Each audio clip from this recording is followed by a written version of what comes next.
Hi, this is Sergeant Beast Larson, Life as a Defensive Tactics Instructor. I dedicate this to my beautiful wife of 25 years who helped me make this decision back in 1999. Thank you, honey, for the support, the encouragement, for buying me many items of training gear, the long hours, a difficult schedule sometimes. Thank you. This began in 1999 for me. Our detective was the instructor for OC spray and the PR-24. He said, "I'm getting ready to retire. Would you be interested? I've noticed you have a big interest in this exercise and have the discipline it would take to be an instructor." I said, "Let me think about it." It was Friday, the very end of the month, getting ready to retire for him. So I talked with my wife, went in Monday and said, "Yes, I'll do it." The first thing that happened, and I'm going to begin this video and talk about the good, the bad, and the ugly of being an instructor. I began doing the PR-24 Monadnock class, and Neil took another officer, and myself through a 2-day instructor course. We finished this course thinking, oh, this is going to be pretty good. It's fun. It's going to be challenging. We had our Monadnock PR-24s in our hand, and we were in a large building that the county owned. He had a boat oar. He said, "We're going to practice your skills. As an instructor, you need to be the best of the best." So he had a boat oar, and he started swinging that and hitting us. Well, we practiced our blocking techniques effectively. Then he put a metal folding chair, picked it up, started swinging a folding chair. Much different object coming at us. He said, as a police officer, you never know what they're going to swing at you or bring to the fight in a house, in a building. I'm just trying to help. Well, he was helping us okay. He was making us perfect our skills. Lastly, after putting that down, he pulled out some good wood nunchucks. And he started with the nunchucks. Now, he was a black belt in Tai Chi. He studied Tai Chi. He was very efficient and very effective at what he did. We also have great respect for him, for the nunchucks, and our ability to block. From that, we went to different instructor schools, defensive tactics, several OC instructor, spontaneous knife instructor, and we had a great time. Some of the good parts, the very good parts of being a defensive tactics instructor, individually, it took my level of skill, of knowledge, of ability, fighting ability, offense and defense to the highest level, much higher than the average officer, which came into great play when I needed to make decisions in the field.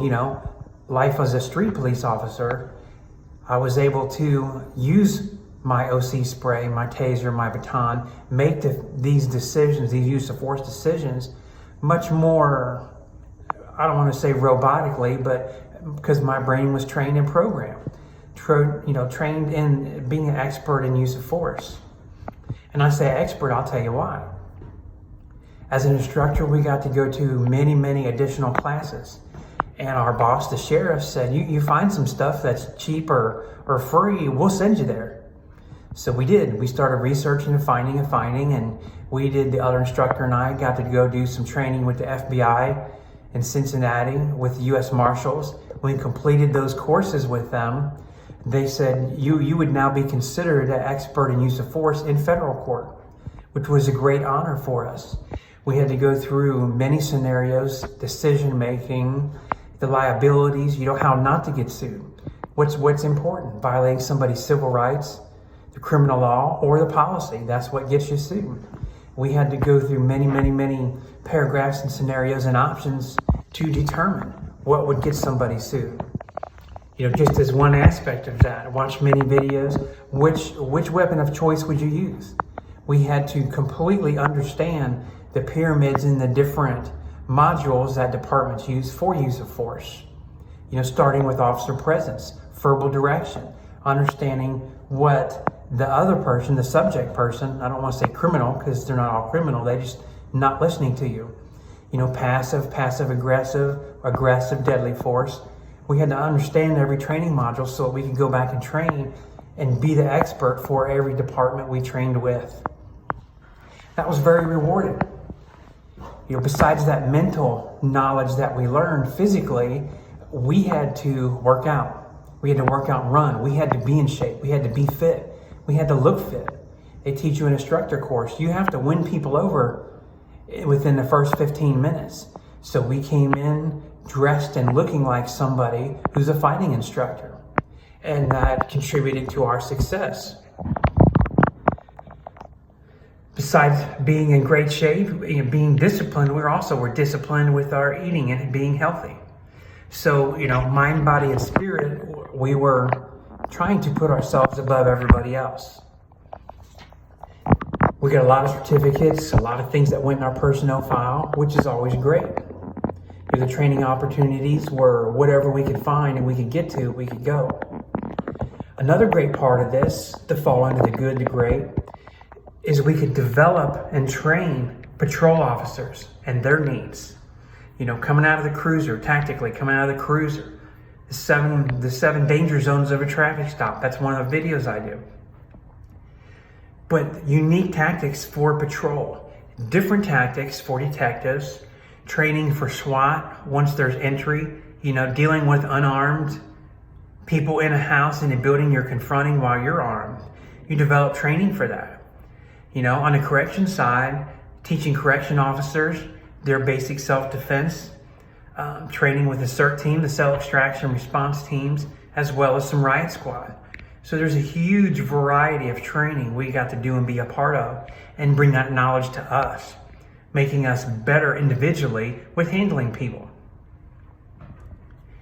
We also get to follow up with the officers. I had some officers, come and ask me, hey, when's your next training day?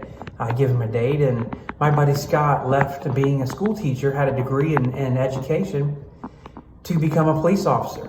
And he was on a couple years, I'll say about 3. And he came and asked me questions, and I was training one day, and he said, can you stay for half an hour? I said, sure. He wanted to work on palm heel strikes and elbow strikes. The very next day, went to pull a car over, ended up in a vehicle pursuit, ended up in a foot pursuit and a fight. And what we did that night before, the palm heel strikes and elbow strikes, he used a little bit, but he was able to handcuff that subject who was high on meth without injury to either one of them. So that's a success. That falls under the good and the great category. And I was proud of him. He was proud of him. Very satisfying to be able to know you've helped people in that capacity to improve their safety, which is why I make all of these videos. Now, let me tell you a little bit about, I have a page called BAD. BAD is the worrying and the wondering.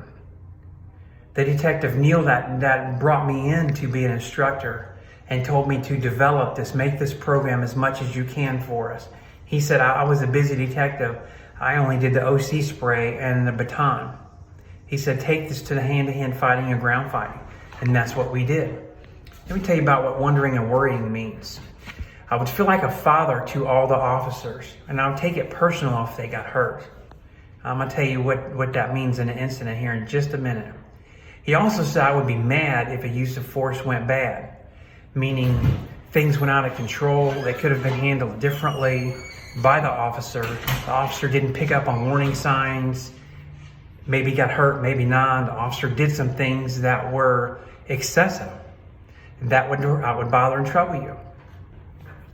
Here's another part of the bad. I got to review all the use of force reports. I could use situations to develop training and learn and to better, but also when you can't change something that's already happened. When you read a use of force and something was wrong, and they're going to come and ask you and you tell them, yes, this and this were options, this could have been done. And you got to talk about the reasonable officer, Graham versus Connor. What's the reasonable standard? What would an officer of similar training experience in a fast evolving situation do? How would they respond? So you've got to compare that way. I'm going to bring up 2 words: vicarious liability.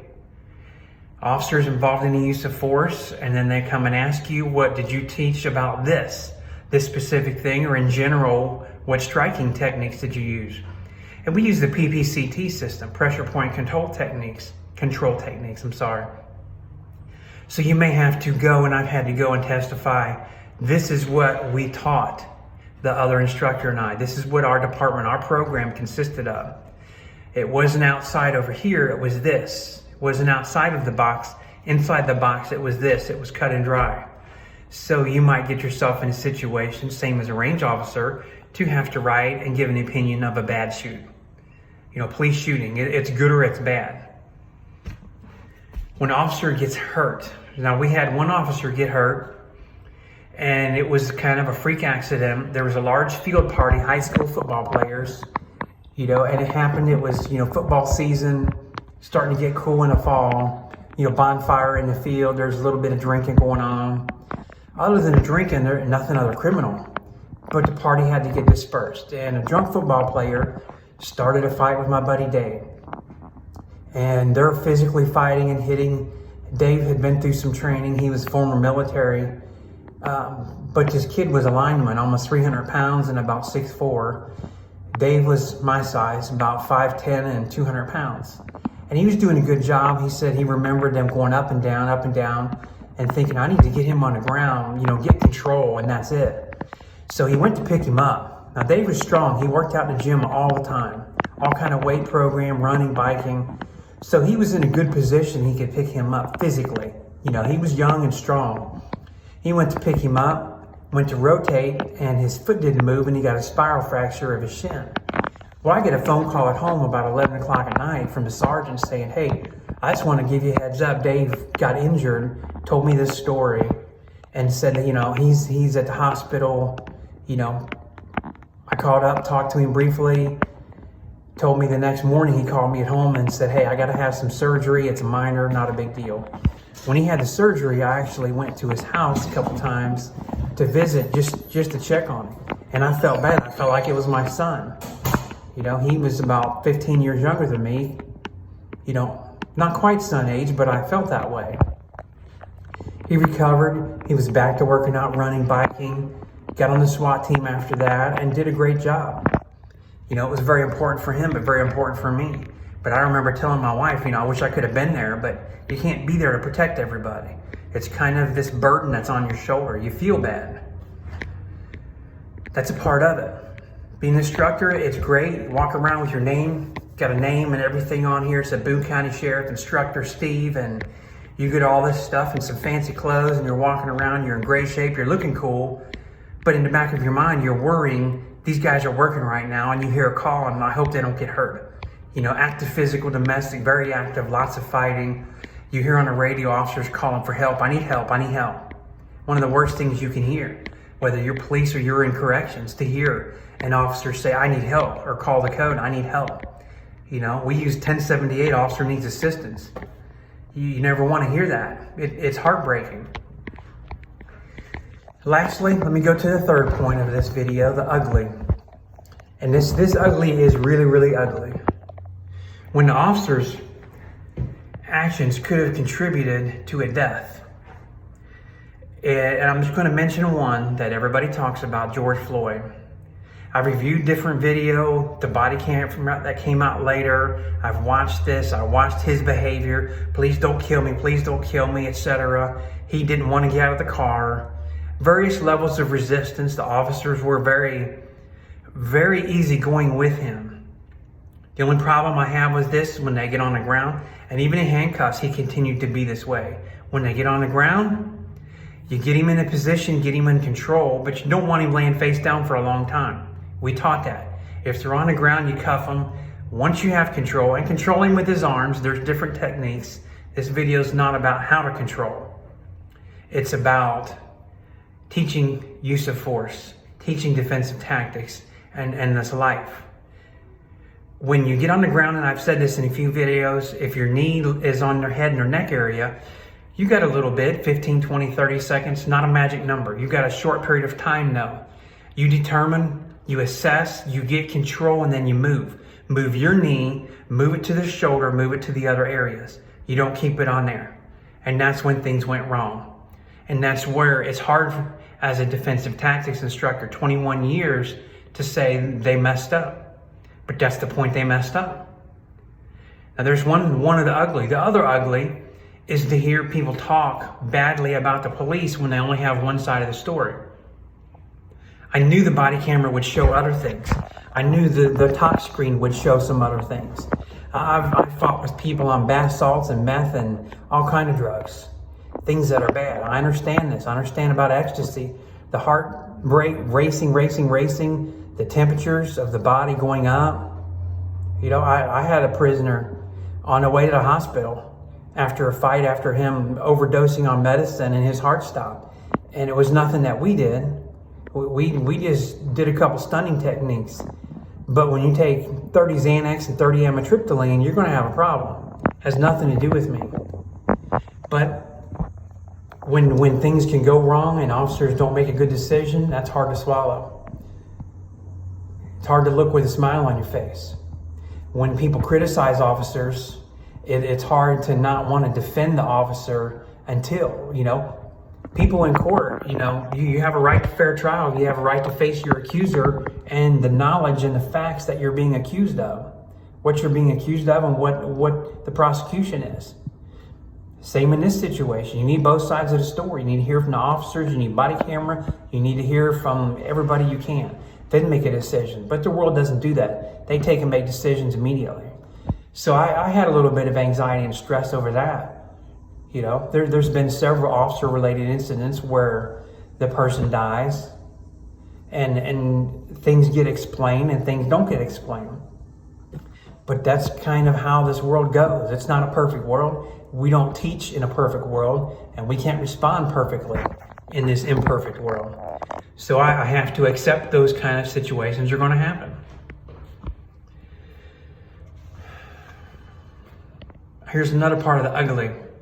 Besides, you know, hearing and seeing things like this, watching officers being attacked, being injured, and being killed. That's hard to watch, but it's part of the job. A police officer is going to be around a lot of death. But to watch one of your brothers and sisters in blue be killed, I don't know how many of you out there have seen that. Too many, unfortunately.